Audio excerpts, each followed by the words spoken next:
तो हमारे स्टूडियो के बाहर हम खड़े हैं, लगभग 3:15 बज रहे हैं सुबह के, और काफ़ी अच्छी सेटिंग है यहाँ पर गुड़गांव में। हम पीछे हमारा भारतीय ध्वज लहरा रहा है, जैसा आप देख सकते हैं। एक और दिन की समाप्ति हुई है यूएफए यूरो 2024 में। आज बहुत ही बढ़िया मैचेस हमको देखने को मिले, और आप कह सकते हैं कि 2 तो बहुत ही बड़े अपसेट थे और एक शायद अपसेट होते होते रह गया कहीं ना कहीं। तो पहली बात शुरू करते हैं यूक्रेन और रोमानिया से। यूक्रेन मेरे डार्क हॉर्सेस थे, टू बी ऑनेस्ट। जिस तरीके से यूक्रेन का क्वालिफायर था और जिस तरीके के टैलेंटेड प्लेयर्स हैं उनके पास, अगर हम लूनिन की बात करें, डॉबविक की बात करें, मुद्रिक की बात करें, लेकिन रोमानिया ने हम सबको चौंका दिया। I don't think so Romania को कोई भी इस ग्रुप में चांस दे रहा था, बट रोमानिया ने जिस तरीके से डोमिनेट किया, यूक्रेन को एक तरफ़ा हराया, 3-0 की स्कोर लाइन से अपना मैच जीता फाइनली। स्टैंचू ने मेरे हिसाब से अभी तक गोल ऑफ द टूर्नामेंट मारा है, शानदार गोल वो। और उस गोल के बाद आप कह सकते हैं कि कहीं ना कहीं यूक्रेन हिल गई और उसके बाद वापसी वो कर नहीं पाया मैच में। उसी के साथ साथ हमको तारीफ़ करनी होगी रोमानिया की डिफेंस की, जिस तरीके से ड्रागुशन वगैरह ने और जो उनके सेंटर बैक्स थे, जिस तरीके से पूरी बैकलाइन ने और उनके मिडफील्ड ने परफॉर्म किया, काबिल तारीफ़ था। मुझे लगता है लूनिन की गलती थी कहीं ना कहीं 2 गोल्स में, जहाँ पर उन्होंने चीपली बॉल दे दी पहले गोल के लिए, और तीसरे गोल में आप कह सकते हैं कि पूरा उनका डिफेंसिव यूनिट ही स्विच ऑफ हो गया, जहाँ पे कॉर्नर से काफ़ी आराम से गोल कर दिया तीसरा रोमानिया ने। लेकिन एक जो यूक्रेन के लिए चीज़ अच्छी हुई है, वो स्लोवाकिया ने बेल्जियम को हरा दिया। उसकी बात भी हम आगे करेंगे। तो एक ग्रुप पूरा खुल चुका है, इस ग्रुप में कुछ भी हो सकता है। लेकिन रोमानिया, जिनको मुझे नहीं लगता बहुत लोग चांस दे रहे थे, अब एक बहुत अच्छे कंटेंशन में आ चुके हैं राउंड ऑफ 16 में क्वालिफाई करने के लिए इस शानदार जीत के साथ। यूक्रेन का हो सकता है सफ़र शायद ख़त्म ही हो गया हो पहले मैच के बाद ही, लेकिन दूसरे मैच में जो हुआ उनके लिए काफ़ी ज़्यादा फ़ायदेमंद है।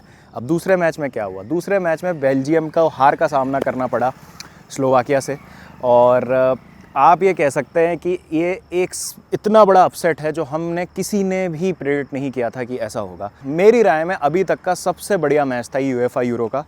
पहली बात तो बेल्जियम में इतना ज़्यादा अटैकिंग टैलेंट है। हाँ, बैकलाइन उनकी शायद इतनी स्ट्रॉन्ग नहीं है और मिडफील्ड भी थोड़ी सी इनएक्सपीरियंस्ड है, आप कह सकते हैं मंगाला और ओनाना की। लेकिन front line Jeremy Doku, Kevin De Bruyne, Leandro Trossard, Romelu Lukaku खैर अब उनकी बात तो ना ही करूँ मैं तो बेहतर है। 85 गोल मारा है रोमेलू लुकाकू ने इंटरनेशनल 116 अपीयरेंसेस में, और आप कह सकते हैं कि वो एक फ्लैट ट्रैक बुली हैं।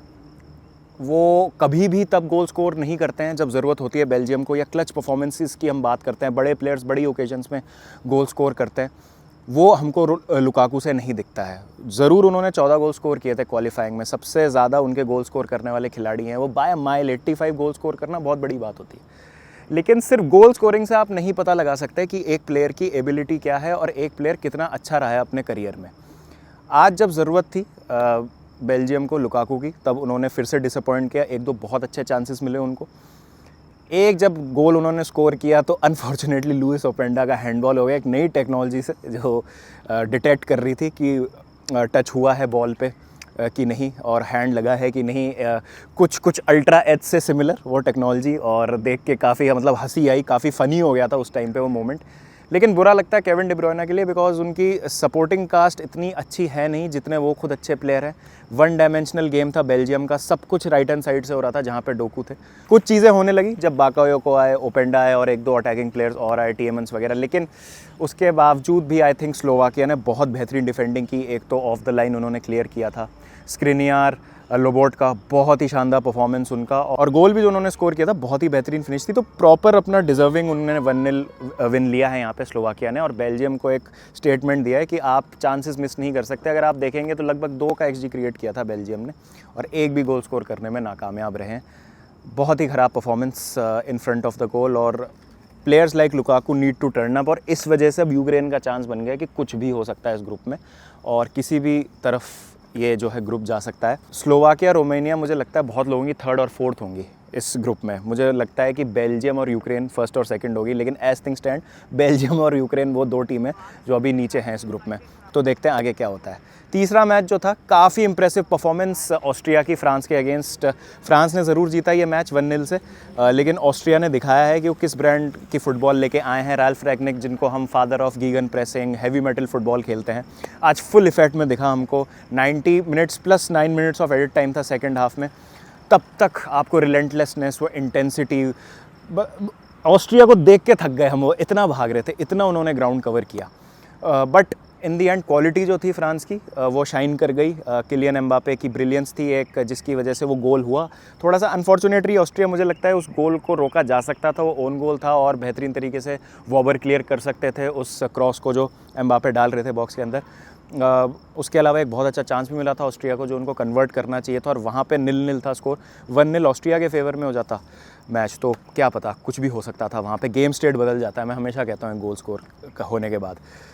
लेकिन जैसा मैंने कहा, फ्रांस की क्वालिटी बहुत ज़्यादा थी। उसके अलावा भी फ्रांस को बहुत ज़्यादा चांसेस मिले थे, ओन गोल के बावजूद भी। लगभग 2.5 का उन्होंने XG क्रिएट किया था और वो अंडर परफॉर्म ही किया। उसको लास्ट में जिरू को एक चांस मिला था, मार्कस तुरम को 1-2 चांसेस मिले थे, एम्बापे को एक बहुत गोल्डन अपॉर्चुनिटी मिली थी जो उनसे मिस हो गई। लेकिन ऑस्ट्रिया ने फिर से ये दिखाया है कि मिनोज को आप अंडर एस्टिमेट नहीं कर सकते, और ऑस्ट्रिया तो मिनोज है ही नहीं, बहुत अंडररेटेड टीम है। लास्ट यूरो में भी उन्होंने बहुत अच्छा खेला था। इवेंचुअल चैंपियंस इटली से वो बाहर हुए थे एक्स्ट्रा टाइम में, नॉकआउट स्टेजेस में। इस बार हमको देखने को मिल रहा है कि अंडरडॉग्स भी बहुत अच्छा परफॉर्म कर रहे हैं, और जिन टीम्स को आप चांस नहीं दे रहे हैं वो एक अलग ब्रांड ऑफ फुटबॉल लेके आ रही हैं, जिनके अगेंस्ट जो सेटल्ड टीम्स हैं उनको खेलने में प्रॉब्लम हो रही है। तो नेदरलैंड्स वर्सेस ऑस्ट्रिया जो उस ग्रुप में मैच होने वाला है वो बहुत ज़्यादा ज़बरदस्त होगा, और उस मैच से पता चलेगा कि सेकंड जो टीम होगी इस ग्रुप में कौन होगी। आई थिंक बहुत बराबरी का मैच हो सकता है। मिडफील्ड में कुछ भी नहीं है नेदरलैंड्स की, लेकिन ऑस्ट्रिया उस चीज़ का फ़ायदा उठा सकती है, और मुझे लगता है मे बी ऑस्ट्रिया वो मैच अब जीत भी सकती है। इतना ज़्यादा इंप्रेस हुआ हूँ मैं आज ऑस्ट्रिया के गेम से। On the other and, France के डिफेंस की तारीफ़ करनी होगी। हमेशा हम फ्रांस के अटैक की बात करते हैं, जहाँ पे हम बात करते हैं एम्बापे की, ग्रीजमैन की, जिरू की, डेम्बेले की, कोलो मुआनी, Kingsley Koeman, Bradley Barcola, attackers भरे हुए हैं। बट आज जो डिफेंसिव परफॉर्मेंस दी उनकी बैकलाइन ने, चाहे कूंडे हों, सलीबा हो, उपामेकानो हो, थियो हर्नांडेस का गेम बहुत अच्छा था, माइक मैनियन ने 1-2 सेव्स बहुत अच्छे करे। बट मेरे मैन ऑफ द मैच थे my boy, my Chelsea legend, the returning N'Golo Kante. What a performance! और ऐसा लगा ही नहीं एंगोलो कांटे को देख के कि वो किसी टॉप 5 लीग के बाहर खेल रहे हैं, या उनकी मैच शार्पनेस में कुछ कमी है, या अनफिट है वो। और कामाविंगा, चुआमेनी दोनों ही स्टार्ट नहीं किए थे, थोड़ा सरप्राइजिंग था। लेकिन आई फील यही डेप्थ है फ्रांस की, और France are the team to beat. Midfield उनकी बहुत अच्छी है, बैकलाइन ने तो हमने देख ही लिया आज क्या परफॉर्मेंस दी उनकी।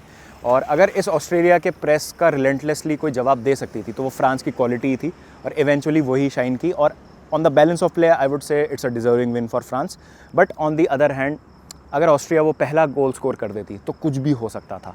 बट फ्रांस ने दिखाया कि they are the team to beat. उनको अगर आप अनकंफर्टेबल पोजीशन में भी रखेंगे तो they will find ways to win games. और जिस तरीके से फ्रंट लाइन फ्लूइड थी, कभी एम्बापे सेंट्रली आ जा रहे थे, कभी राइट में चले जा रहे थे, वो राइट में ही गए थे बिकॉज ऑस्ट्रिया के लेफ्ट बैक को येलो कार्ड मिला था, तो वो एक प्लॉय था कि भाई राइट में जाके उनको परेशान करना है। गोल फिर वहीं से ही आया, और इंटरचेंजेबली खेल रहे थे। मार्कस तुरम कभी बीच में आ रहे थे, कभी ग्रीजमैन राइट में आ जा रहे थे। तो इस तरीके से उनकी पूरी फ्रंट लाइन ऑपरेट कर रही थी। मज़ा आया गेम देखने में काफ़ी ज़्यादा। तो आपकी क्या राय है? Please do let me know in the comment section. And who do you think जो आज जीते हैं? स्लोवाकिया, रोमेनिया, फ्रांस जीती है, बट ऑस्ट्रिया की यहाँ पर हम बात करेंगे। इन तीनों टीमों में से आपको कौन सबसे ज़्यादा इंप्रेस कर रहा है, और क्या लगता है इन तीनों टीम्स में से कौन आगे जा सकता है? Please do let me know in the comment section. And yes, ये हमारे स्टूडियो के बाहर का नज़ारा है तो मज़ा आ रहा है काफ़ी ज़ीरो बॉल नॉलेज करके। आई होप आप लोगों को भी मज़ा आ रहा होगा। मिलेंगे आज शाम को, बिकॉज बड़े भैया is in action. Portugal are playing, Cristiano Ronaldo खेलेंगे, मज़ा आएगा। वॉच अलॉन्ग में मिलते हैं। चलिए फिर, जब तक ध्यान रखिए अपना, टेक केयर एंड पीस।